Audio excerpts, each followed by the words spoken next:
This is Tim. This is Jason. And this is Critiquing Comics.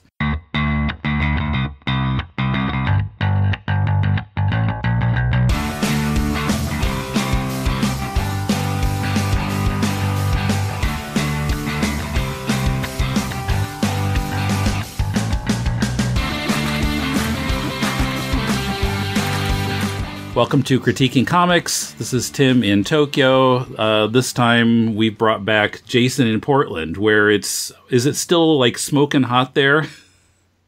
It's not too bad. I also barely leave the house, so I have an air conditioner and a fat dog and an internet connection. I don't know what's going on outside. I see. Okay.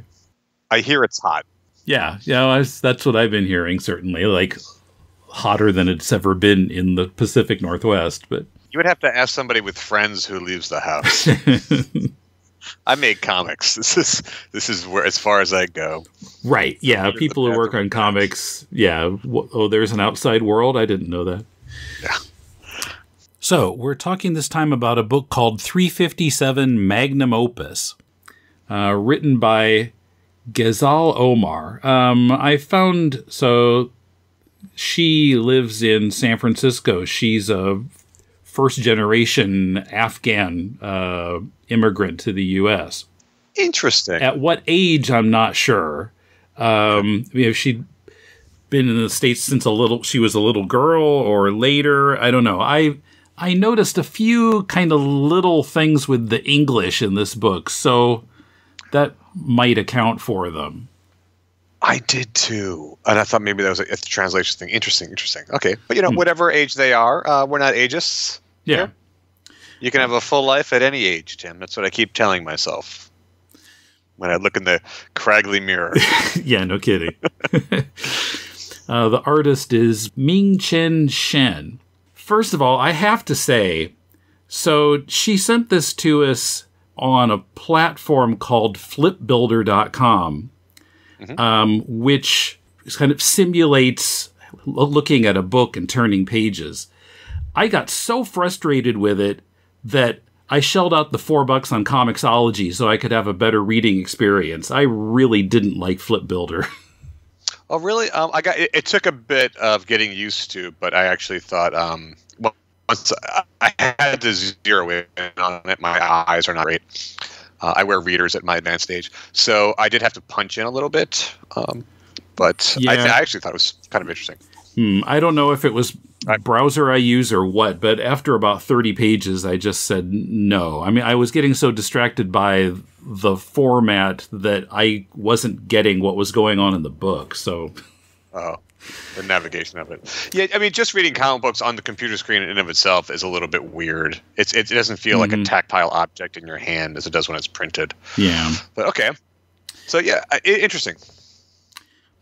And by the way, I think Ghezal should complain to Comixology because they really screwed up the guided view on page 109.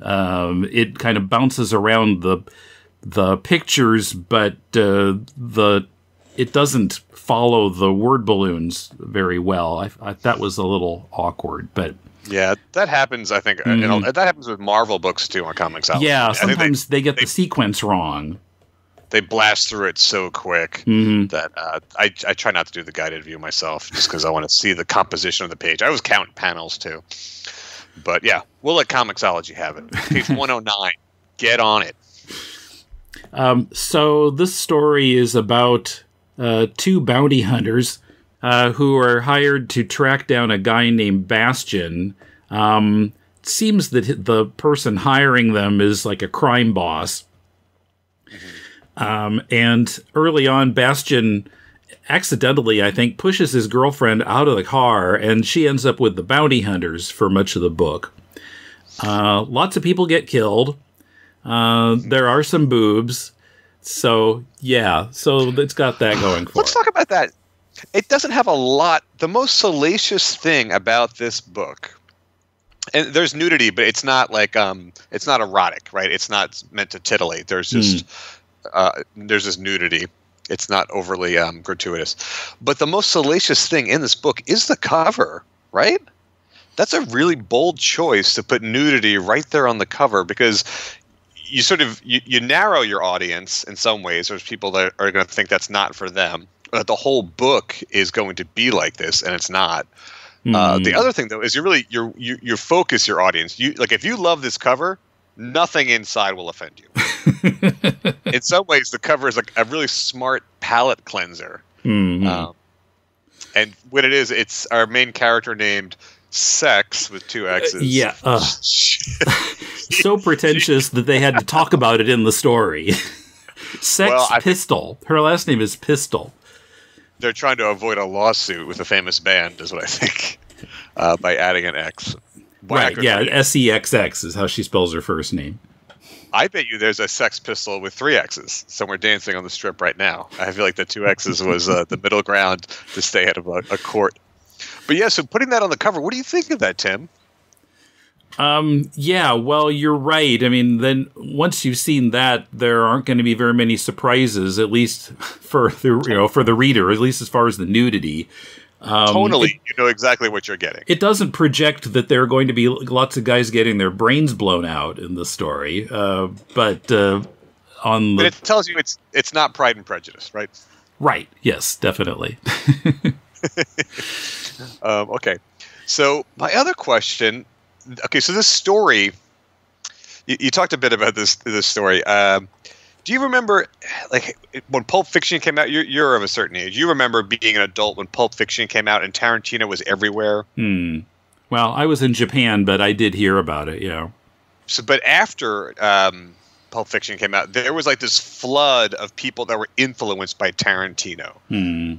Right, there was like this second wave of like lesser Tarantino knockoffs, like movies like 2 Days in the Valley, and just stuff like that, where it was a crime story with snappy, fun dialogue that was trying to emulate that feel. I got the same sort of vibe from this story. It's like it lives in this sort of cartoonish, hyper-violent, sexualized world of gangsters and like tough talk, and everyone's blowing their brains out. And it's almost like a Russian nesting doll of I'm backstabbing you and I'm backstabbing you, and then this person's really in charge, but this person's really in charge. Yeah, and lots of zingers being thrown at each other. You know, there are some fairly funny lines in this. Yeah, and virtually everyone is hot. Yes. Everyone's hot and everyone's a wise ass. Right. Everyone's ready to kick some ass. Everybody works out. Everybody works out. Early on, there's a scene that I thought was really interesting that differentiated this, I think, from the other sort of like Tarantino or Guy Ritchie influences, where they just were like, oh, we have to go do this raid. It's going to be really dangerous and violent. Let's all get high on drugs. And they're drinking and snorting and taking all these drugs to go to work. Yeah, and so that they'll feel invincible. Look, I worked on a coffee shop and I did the same thing. But I think I just thought that was interesting. I would have liked more of that sort of otherworldliness. Clearly, getting fucked up and playing with guns is going to lead to bad decisions. Yeah, bad outcomes. You can't get fucked up and work like a lawnmower without losing a toe. So I thought that was interesting. Okay, my other question, there's not a lot of nudity inside. There's a very cinematic story to this. This feels like a film script, which isn't a slam. Any way you can get your story out the door, go for it. But it really did feel that this didn't have to be a comic book, right? In some ways, this feels like the movie pitch because it does take place in the real world. Yeah, and the art looks almost photorealistic. But I can say it doesn't have the stiffness that I've often seen with comics that are kind of photorealistic. You know, they'll do a lot of photo reference and everything looks really stiff, but this doesn't have that very much. No. Well, there are a lot of cars and vehicles and buildings that are absolutely photo reference for sure. I saw a lot of 3D modeling in here. But the camera work, that is like the panels that they're choosing and the images they're choosing, work really, really well. I thought they made some really, really smart storytelling decisions with their paneling. So even though this is like a Guy Ritchie type movie on paper movie, they'll do little things like there'll be a repeating sequence of a lady in a car, but anytime they repeat a panel, they punch in a little bit, which is like engaging the eye. You're always moving the eye. The visual storytelling in here is really, really sharp, and I think the art is pretty good. Mm-hmm. If I could say anything about the art, it doesn't have a particular style so much as that it's very, very competently done. There was a one or two instances where I was confusing male characters. There's a strong cheekbone that pops up in a few of the male characters, and that could have been helped by another thing that I'm curious about. Why is this in black and white? That hadn't occurred to me. Good question. Because normally, maybe they couldn't afford a colorist. I don't know. But that isn't. Nowhere else in here do I think they're cutting corners with a budget. Mm-hmm. Like everything else about it is of a very professional quality. There's a website that looks well done. For me, I think, and I could be wrong on this, it's been a minute since I've looked at the differences, but to my recollection, the difference between printing and color and black and white isn't that different. And if you're paying someone to do the grayscale, I don't know, I think color would have really made this pop, and I really would have, the few times I was confused about what character we were talking to or following, having color would have helped. This also would have helped. So this book starts with a flash forward of a character in peril, and then we backtrack to how we got there. But also within here, there are some flashbacks to Sex's backstory. Yeah. And I couldn't tell if those were going to be lined up or not. I couldn't tell what was a flash forward and what was a flashback. I thought, like Memento, the flashbacks were going to be concurrent and meet up, and they weren't. Well, yeah.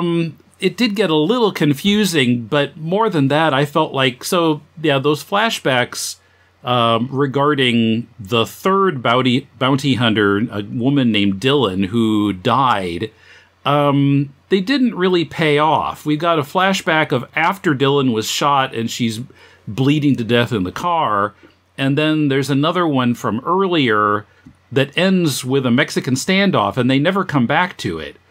Right. That was really awkward. I thought we were going to see, the actual moment that Dylan got shot, and that was going to pay off somehow in the story or explain something, and I didn't feel like it did. It just kind of petered out. I feel like when you do flashbacks, it should recontextualize what we're seeing in the present day. It should make you look at the present in a different way. It should make you look at characters in a different way and give you a greater understanding or some sort of contrast. And I felt like everything about the former partner was covered in the modern setup with the character Cindy getting information from the male partner. I felt like you didn't need the flashbacks. I just felt like it was a little bit confusing. It was jarring because it is all in black and white. When we flash back, there's nothing saying 5 years ago or 6 months earlier. It's just dropped into it. And again, in a movie, you can get away with that. But in here, a color change would have helped, or just cut the backstory altogether. I don't really think it added anything. Yeah, I didn't think the backstory was necessary either. I would just get rid of that. I'm not even sure the existence of Dylan is necessary. Just a photo. Yeah, I mean, just to hint at some sort of backstory. Sometimes hinting at a backstory is better than the actual backstory that we can get at, right? Yeah, that flash forward at the beginning, I don't know, maybe it was because I was so distracted with the platform, but by the time I got to where it is in the story, as I was reading on Comixology, I'd completely forgotten about that flash forward. And then when I read the book a second time, like, oh, this was a flash forward. Okay. And I had a hard time telling the guys apart. So on page, early in the beginning, we see this character, and then we meet another character with longish hair, and I'm like, is that the same guy? Well, I don't think it is. There's the one guy who, the characters in the story, the guy Cassius mistakes for the guy that they're looking for, because they do look kind of similar. Other than that, I didn't find the characters confusing. I thought they all looked pretty distinct. Awesome. Yeah, and the art's really good. And that's hard to do for some. Some artists have trouble with that when the characters aren't all wearing costumes. Making them distinctive. But I didn't see too much problem with that. Okay, it might just be me. But I did read the whole thing. Did you read the whole thing? Yeah, twice. Twice, okay. Yeah, I got through it once. I was at a certain point, the double crossing, I couldn't tell what was going on. I just went and I ran with it. But I thought it was really professionally done. Like you said, some of the dialogue is really good. There's a lot of smart-ass dialogue, and I would say 80% of it lands. One thing I think, if I could change anything about this book, it's the lettering.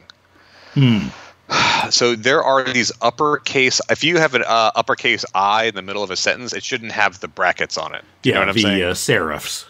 The serifs, yeah. So it's all uppercase lettering. So yeah, that should just be for the personal pronoun I. Yeah, or at the beginning of the capital as the beginning of a sentence. But some of the lettering, it's just it's a little rough. And I think they ever update this, there were a couple of word exchanges that weren't quite landing right. I think you noticed that too. There was the English translation wasn't right. I was wondering if this was translated. Yeah, well, there were a few points where I couldn't quite understand what they were talking about. Or there's one point where a guy is called a lion-ass punk as he gets his brains blown out, and I didn't understand at what point he had told a lie. He'd barely said anything, and he's accused of lying. I mean, you have to talk in order to lie, I think. Yeah, so the lettering, there was some... This feels like an out-of-the-box lettering job. There's a program that does all these balloons for you, and I think... it would have been better if you had just used Photoshop or Illustrator, or actually just paid someone the $10 or $15 a page to letter it for you. It's a little bit distracting. I could also say the lettering could have standed to be a little bit bigger. I mean, that would have made the reading experience on Flip Builder better if the text had been a little bit bigger and I didn't have to zoom in. Right. But ideally, I think you would want to hold this in your hands as a book. So, I'm curious about Artillery Network. I see they're in my old hometown of San Francisco. This looks like a self-published, right? This is a self-published endeavor. I think for self-publishing, especially if this is your first book, this is a really good job. Oh yeah, I mean, on critiquing comics, we've seen a lot worse. What did you make of that sex scene that kind of came out of nowhere? I mean, Sex, the woman, gets injured, a bullet wound. And she asked to be left alone with this guy who is ostensibly a meat cutter. And I don't think they even ever knew each other before. But after he treats her, then they start ripping each other's clothes off. Huh? Yeah, that's what I mean. There's a cartoon logic to the violence and the sex in here. I think it's such an intense experience. You're being injured and you're feeling vulnerable. And I don't know, anytime I've been injured, I get real horny. So I got it. As I'm bleeding to death. Yeah. First thing I think of is getting some. Let's go to the bone zone. Yeah, that did come out of nowhere, but again, it felt very like a movie from the 90s where we didn't second guess that kind of stuff. Yeah, I think another thing that's kind of Tarantino-esque is that whole thing in the restaurant where Cindy out of nowhere is talking about how Elvis is still alive and Paul McCartney died 50 years ago. That really feels like something out of Pulp Fiction. Yeah, no young person is having that conversation today in a diner. They don't know. Which made me really curious about Ghazel's influences. And, their pop culture influences. It does feel very 90s. I love it. Yeah, I mean, somebody her age, maybe, I don't know, Kurt Cobain would have been a little more likely, or, I mean, I don't know if there are any conspiracy theories about him still being alive, but, it is kind of a older guy's conspiracy theory at this point, I think. Yeah, I have students who, they don't give a shit. I have college students, they don't give a shit about the Beatles. They are thinking about that stuff. So that was definitely another movie moment for sure, like this out of nowhere. And why does Cindy stay with them? That was the other thing. I thought there was going to be some sexual tension between Sex, two X's, and Cindy. Yeah, well, after a while, I started to wonder what Cindy was even doing there. I mean, she does give them some help in finding Bastion, but then, they just put her on a bus and she's gone. Well, it's time to wrap up the story, and they make it Sex a story. So they get rid of, there's three of them. They put her on a bus, their other guy gets shot, and then it's just Sex at the end. And your heroine or your hero has to face the big evil bad by themselves, right? That's the hero's journey. You gather all these allies and you slowly lose them all. But I would like to see more from Ghezal and this team. I'm curious about the title, 357 Magnum Opus. It just feels like it was made in 1995. This feels like the best indie comic of 1995. I swear to God, it's so strange. Yeah, there's time travel involved in the story. It seems like, even though you don't actually see it in the panels. It really is from another era. One other thing I wanted to compliment is the lettering on the signs. Sometimes, that gets plopped on top of the art in Photoshop, and you can really tell, like, ooh, and the angle is a little off, but it looked pretty organic in this story. They handled that pretty well. Like, in terms of, like, the color of the letters really fit into the surroundings, and it looked real. It didn't look, kind of plopped on top. Yeah, I see what you're saying. Yeah, the shading. I guess I'm thinking the artist did the shading too. I don't see a color. I only see a colorist listed for the cover. The cover, yeah. So 160 pages by one artist, and yeah, there are some digital assists here. Those cars are all plopped in. But the character work, the design work of the panels, the flow, the storytelling is really, really sharp. Yeah, I mean, there were a few places where I felt like there's a bit where Sex and Cash have been in this office, and I guess Cash has just shot this guy, and he's angry because it never ends. And then there are a couple of panels where it's not quite clear where they are because there's no background, and then suddenly they're back out at the car and he's pulling Bastian out of the trunk, and I went, oh, aren't they still in the office? How did they get out here? I kind of lost my frame of reference there, but that was, just, it wasn't too common of a problem in this book, just here and there.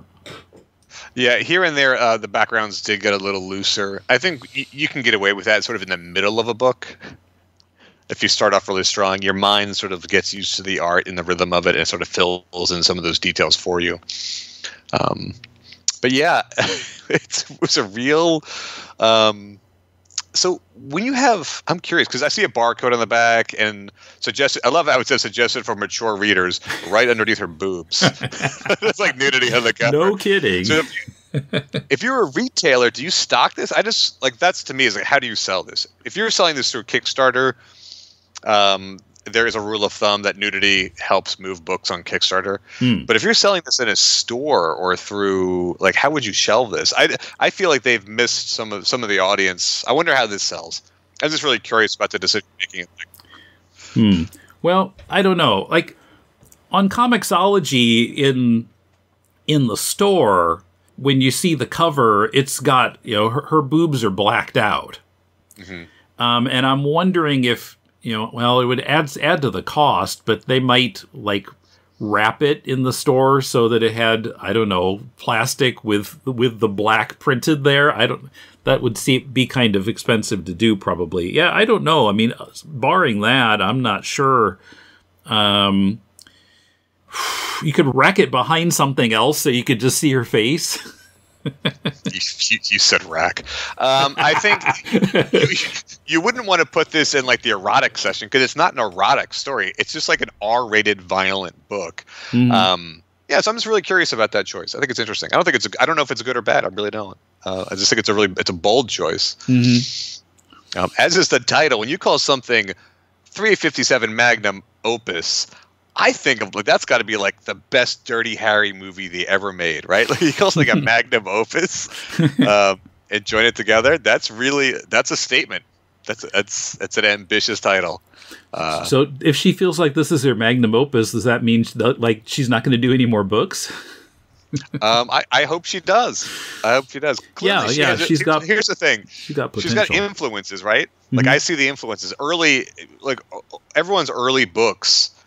You're sort of building off your own influences. My first book, Lesson Hero, was really a Steve Ditko early Spider-Man's pastiche, right? But then you sort of find your voice and you tell the next story, and you become more confident, and you're less your influences fall away and your true character and voice comes through.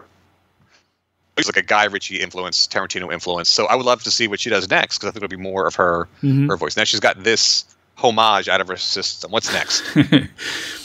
Yeah, maybe she'll try to do something different, something kind of built on top of the influences. Yeah. More nudity. Who will be nude next? I'm not clutching my pearls at the nudity. I just think it's so bold to put that right up front. Yeah. Okay. But it's a palate cleanser. It got me to read. Sure. Okay, so is this on Kickstarter? You said this is on Comixology? It's on Comixology, yeah. Okay, so it's been out. The website, they have a really professional website. I think they're really giving this a push. I would love to see where it goes and what they do next. Yeah, I'm checking to see when it came out here. Do we do recommends on the show? I don't remember. I drink a lot. We stopped doing ratings a long time ago, but we do say, like, if we like something, we might say that we recommend it. Yeah. I think if you love that Tarantino Guy Ritchie mid 90s cinematic movement, this is for you. Yeah. Oh, this came out last December 30th.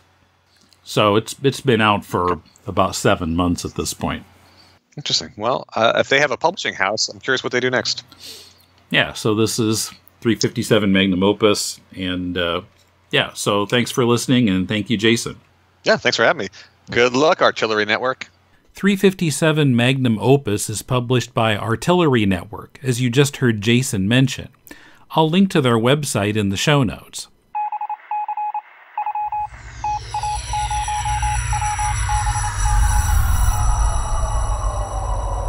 It's CCP In Touch, where we hear from people whose comics we've critiqued, but we'd be happy to hear from fans too.